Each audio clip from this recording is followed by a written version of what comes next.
seeing how passionate people are about what they love really inspires me to do what I do more, and to tell my story and listen to others as well. In the past year, I've been constantly surprised by how many things people do.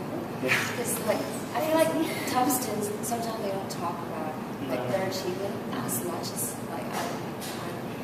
in the past year, senior year, seeing all these profiles, going to ceremonies or award ceremonies, people finally talk about what they've done in the past 4 years. It's just amazing, how do they have time doing all this? I feel like some people don't sleep. I don't want to be a Debbie Downer, but if I was to be honest, I think my biggest surprise was probably how undiverse the curriculum here is. And so I think that while the university does a very good job of pushing active citizenship and students grasp onto that, I think that we could do better. I don't know how it works in other organizations, but the only way that I found to remedy that is to really become good friends with the people that are younger than me in these groups. For them to know how I am as a person, because there's very little difference between me as their leader and me as their friend. If you beat someone to admitting a flaw before they can say, hey, you messed up, you already won the argument. Because as long as you're working to correct it, constantly be introspective. And that's the one lesson that I feel that has taken me 4 years to learn and 4 years, maybe the last year to transmit as a leader. And I'm actually pretty confident in that now. In the whole fall semester, I was freaking out about it. But now I see that, becoming obsolete is kind of refreshing. Like Matt said, I've seen changes in the last 4 years, but I'm also really excited to be, we've done so much as a senior, but I'm really excited to be an alum and just to oversee the course of future, help out younger students and telling them, this is what we did and what worked and what didn't work and how we can do better. I care too much about Tufts.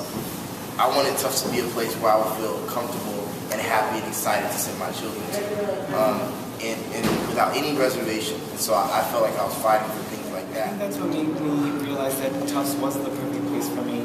It's not perfect, but it's great, and that we have these people around us who are doing great things, and they can inspire us to do even better things than what we're doing right now. And yeah, we're just undergraduates, but for undergraduates, I think you guys are doing great work, and I think everyone here does amazing work.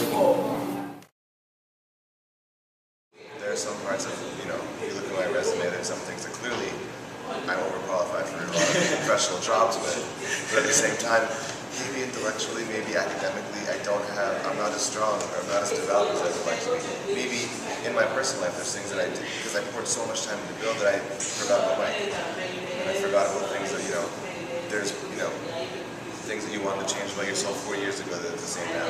Very confident that I picked the right balance, but I do think that being here to be a student, there are times in which I put that on the back burner in order to be an advocate or to be a change agent. And at the end of the day, we all came here to be students. And it took really big courage for you and the to do things on campus, to just not just to complain, but just take things into your own hands and just to change it. I think that's what you all have done at Tufts. Maybe I don't, agree with a lot of the, arguments that Matthew's made about this or that, and I read the gate, but I respect him so much more than someone who puts up a campaign to reinstate NQI. You know what I'm saying?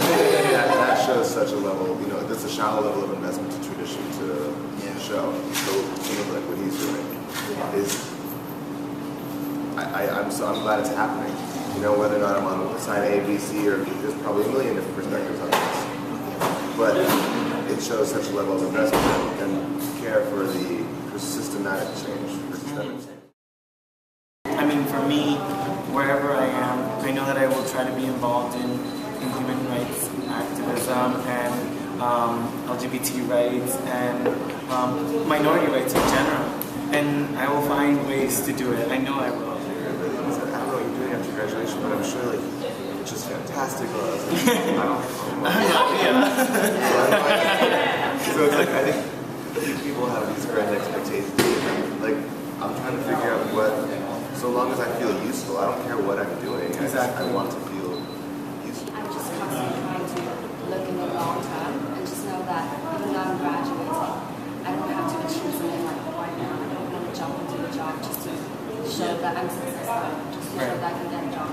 To me, I'm just trying to take my time and see what has worked for me in the past 4 years and how I'm going to bring that into the workplace. Those things aren't things that I did because I felt like, oh, I need to be an active citizen in college. I did those things because those affected my everyday life. You know, that was my life. And so I don't see that changing anytime soon. When I leave Tufts, the issues will only be more intensified. And so that same drive to make that change is going to be there because it's my life, it's my children's lives, it's the future of the United States, of America, and the world.